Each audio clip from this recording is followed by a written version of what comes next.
Hər kəs salamlayıram. Postlarda etdiyim səsvermənin nəticələrinə əsasən belə bir natural ədəd sualının həllinə baxacağıq. Keçək suala. Sualda deyir ki, 5 rəqəmli m ədədinin ortasındakı rəqəmi sildikdə alınan ədəd n olsun. Bütün elə m ədədlərini tapın ki, n m-in böləni olsun. M 5 rəqəmli olduğuna görə biz m-i A, B, C, D, Y şəklində təsvir edək. Burada A, B, C, D m-in rəqəmləridir. İndi ortasındakı rəqəmi sildikdə 4 rəqəmli ədəd alınır. Bax, burada C-ni silirik. Nə alınır? A, B, D, Y ədədi. Yəni n bərabər olmalıdır A, B, D, Y-yə. N m-in bölənidirsə, bu nə deməkdir? Yəni m-i n-ə böləndə tam ədəd alınır deməkdir. Yəni biz A, B, C, D ədədini A, B, D-yə bölsək, bu bir tam ədəd olacaq. Gəlin bu ədədlərin hər birini açaq. A, B, C, D 5 rəqəmli ədədi bu şəkildə ifadə olunur. 10.000A üstəgəl 1000B üstəgəl 100C üstəgəl 10D üstəgəl Y. Məxrəzdəki ədədimizdə 1000A üstəgəl 100B üstəgəl 10D üstəgəl Y. Daxildir Z. Baxın, biz bu ədədi bu şəkildə yaza bilərik. 10.000-anı burada 1000A və 9.000-aya parçaladım. 1000B-ni 100B və 900B-yə parçaladım. 1000A üstəgəl 100B üstəgəl 10D üstəgəl Y-ni ayrıca yazdım. Qalanını da ayrıca. Baxın, biz belə bir xassə bilirik. A üstəgəl B bölünsün C bərabərdir A bölünsün C üstəgəl B bölünsün C-yə. Burada da mən elə edəcəm. Bu ədədi buna böləcəm. Üstünə gələcəm. Bu ədəd bölünsün bu ədəd. Görürük ki, bunlar eyni ədədlərdir. Ədəd özünə böləndə də 1 alınır. Yazırıq 1, üstə gəlsin. Digər ədədi də ayrıca bölürük. Yəni 9000A üstəgəl 900B üstəgəl 100C bölünsün 1000A üstəgəl 100B üstəgəl 10D üstəgəl Y. Bax, bu tam ədəddir. Niyə? Çünki bayaqki ifadə dərsində budur. Bir də tam ədəddir, bu ifadə də tam ədəddir. Yəni mən tam ədədlə nəyi toplasam tam ədəd alaram? Tam ədədi. Yəni tam ədədin üstünə tam ədəd gəlməliyəm ki, mən bir tam ədəd alım. Deməli, verilən bu ifadə əslində tam ədəddir. Baxın, indi biz bu ədədin yerləşdiyi aralığı tapmağa çalışaq. Bunu tapmazdan əvvəl belə bir məlumatı bölüşüm. Sürət və məxrəci müəyyən bir müsbət ədəd olan bir kəsir düşünün. Məsələn, sürət müsbət x ədədidir, məxrəc müsbət y ədədidir. Biz bu x ədədin kiçiltsək, ədəd kiçiləcək. Yəni kəsirimiz kiçiləcək. Y-i böyütsək, yenə kəsirimiz kiçiləcək. Çünki bu bir a ədədinə bərabər olsa, burada a ilə x düz asılı olacaq. Yəni x artanda a artacaq, x kiçiləndə a kiçiləcək. Y ilə isə tərs asılı olacaq. Yəni y artdıqda a azalacaq, y azaldıqda a artacaq. Baxın, gəlin bu ədədin hansı ədəddən kiçik olduğunu tapmağa çalışaq. Baxın, biz burada məxrəci azaltsaq, kəsirin qiyməti artmış olacaq. Çünki kəsirin qiymətinə məxrəc tərs asılıdır. Onda mən buradan 10D üstəgəl y-ni çıxarsam, ifadəmiz böyümüş olacaq. Yəni belə yazıram, bu ifadə böyükdür. Məxrəcdə 1000A üstəgəl 100B, surətdə də 9000A üstəgəl 900B üstəgəl 100C. Gəlin buradan surət və məxrəci 100-ə bölək. O zaman alarıq ki, 90A üstəgəl 9B üstəgəl C bölünsün 10A üstəgəlsin B bərabərdir.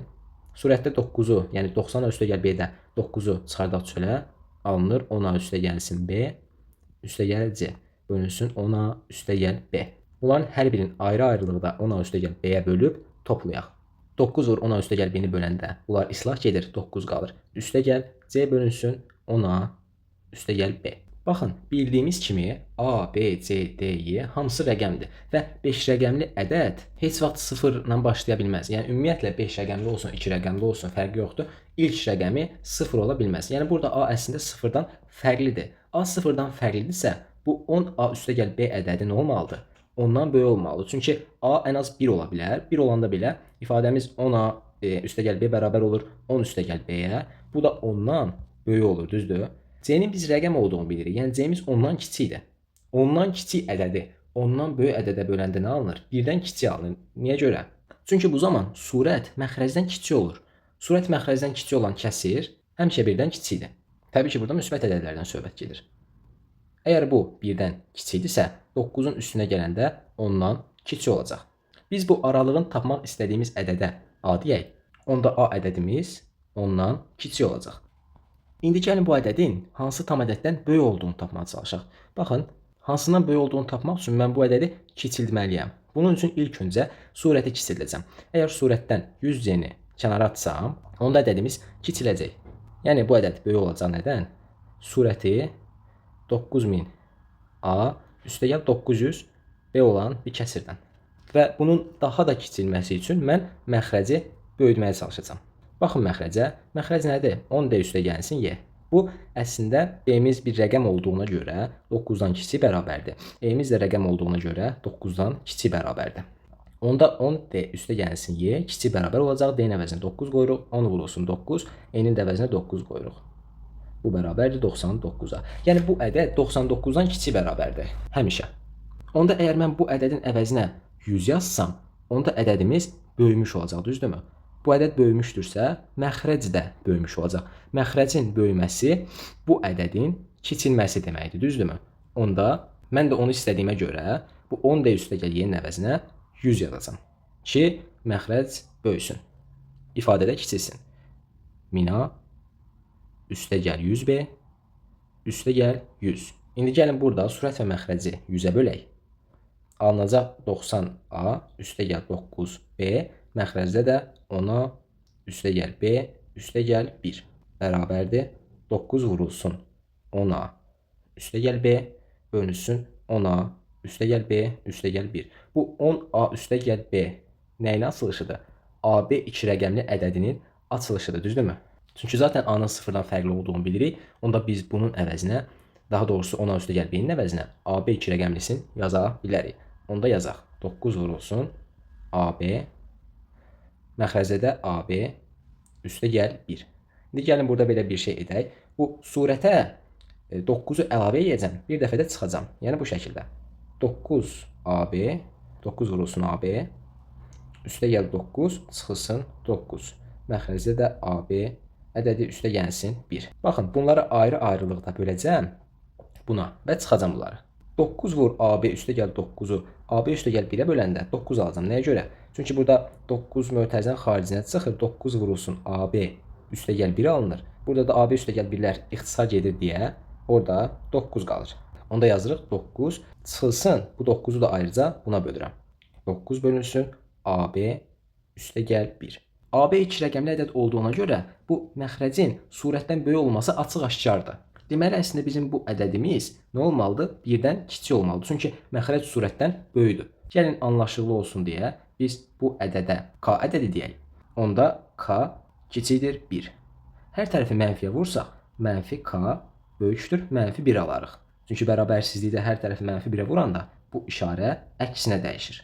İndi hər tərəfə 9 əlavə etsək, 9 çıxılsın k böyükdür, 9 çıxılsın 1. Yəni 9 çıxılsın k böyükdür 8. Bu da elə 9 çıxılsın k-dır da. 9 çıxı k böyükdür 8.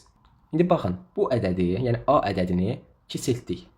Sonra bəzi əməliyyatlar apardıq, bu nəticəni aldıq. Sonra bu ədədi də kiçiltdik. Yəni əldə etdik ki, əslində bu a ədədi 8-dən böyük bir ədəd imiş. Onu da yazırıq buradan. A böyükdür 8. İndi baxın, a böyükdür, a kiçikdir 10 almışdıq. İndi a böyükdür 8 aldıq. Bunları birləşdirsək, a-mız 8 ilə 10-un arasındadır. İndi geriyə qaydaq. Biz nə əldə etmişdik? Bu a ədədinin tam ədəd olduğunu əldə etmişdik. İndi 8 ilə 10 arasında neçə dənə tam ədədi var? Bir dənə. O da 9-dur. Deməli, bizim bu a ədədimiz əslində 9-a bərabər olmalıdır. A-nın qiymətini tapdıq. İndi baxaq a ədədinə. A ədədimiz bu idi. Bunu 9-a bərabər edək.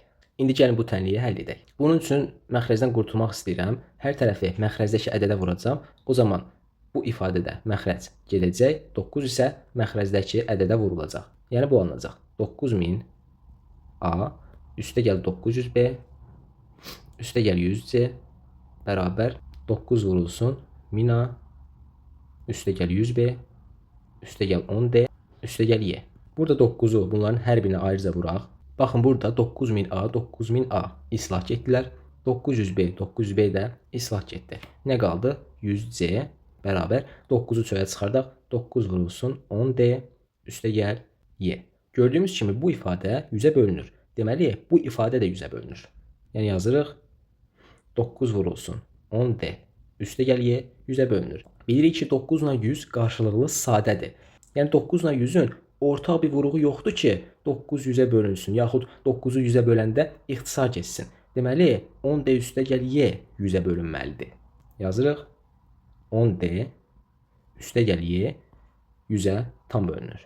Baxın, biz bayaq əldə eləmişdik 10D üstə gəl Y-nin 99-dan kiçik bərabər olduğunu. İndi əgər bu 10D üstə gəl Y 100-ün mislidirsə və bilirik ki, bunlar sıfırdan böyük bərabər olmalıdır. D və Y rəqəm olduğuna görə, yəni bu sıfırdan böyük bərabərdir. Onda burada yaza bilərik də 100K kiçik bərabərdir 99. Buradan da alınır K kiçik bərabərdir 99 bölünsün 100. Yəni K kiçik bərabərdir 0,99-dan. İndi burada da biz K'nın sıfırdan böyük bərabər olduğunu almışdıq. Böyük bərabər 0. 100-ün misli olduğuna görə burada K'mız tam ədəddir. Onda yeganə hal o qalır ki, burada K sıfıra bərabər olsun. Bu da nə deməkdir? 10D üstə gəlsin Y, 10D üstə gəlsin Y bərabərdir 0. Bilirik ki, bu 10D-də E-də mənfi ola bilməz. Çünki ikisi də rəqəmdir. Deməli, yeganə hal o qalır ki, 10D-də Y-də 0-a bərabər olsunlar. Buradan D bərabər 0, buradan E bərabər 0. D və Y-ni tapdıq. İndi tənliyimizə qayıdaq. D-ni Y-nin yerinə 0 qoyaq və C-ni tapaq. 100C bərabər olacaq. 9 vurulsun. D və Y 0 olduğunda 10D üstə Y də 0-a bərabər olur. Vurulsun 0, yəni 0. 100C bərabər 0. 100-ü nəyə vuranda 0 eləyər? 0-a vuranda. C də bərabər 0. D-ni, Y-ni və C-ni tapdıq. Və burada A və B istənilən ədəd ola bilər. Nəyə görə? Çünki zaten biz A-nın 9-a bərabər olduğunu aldıq və burada müəyyən sadələşmələr getdi. Yəni 9000 ilə 9000 islah getdi. 900B ilə 900B. Yəni A və B-nin qiymətlərinin burada bir rolu yoxdur. E-nin, D-nin, C-nin 0 olması bu bərabərliyin ödənməsi üçün kifayətdir. Həqiqətən də burada C-nin yerinə 0 qoyanda bu 0-a gedir. D və Y-nin yerinə 0 qoyanda da bunlar 0-a gedir. Yerdə qalan bu ədəd bu ədəddən 9 dəfə böyük olur. Deməli bizim bu M ədədimiz nə idi? A, B, C, D, Y ədədi idi, düzdürmü? Burada C-də Y-nin əvəzinə 0 qoyaq. A, B, 0, 0, 0. Yəni bizim M ədədimizin 1000-ə bölünməyi kifayətdir. Yəni bizim yekun cavabımız nə olmalıdır? İndi bu şərti ödəyən M ədədlərini tapmasını istəyir bizdən. Düzdürmü? Onda yazmalıyıq ki, cavabda 1000-ə bölünən bütün M ədədləri. Yəni bizim sualımızın doğru cavabı budur. Bu qədər. Ümid edirəm video sizlər üçün faydalı oldu. Kanala abunə olub videoları bəyənməyi unutmayın. Sağ olun.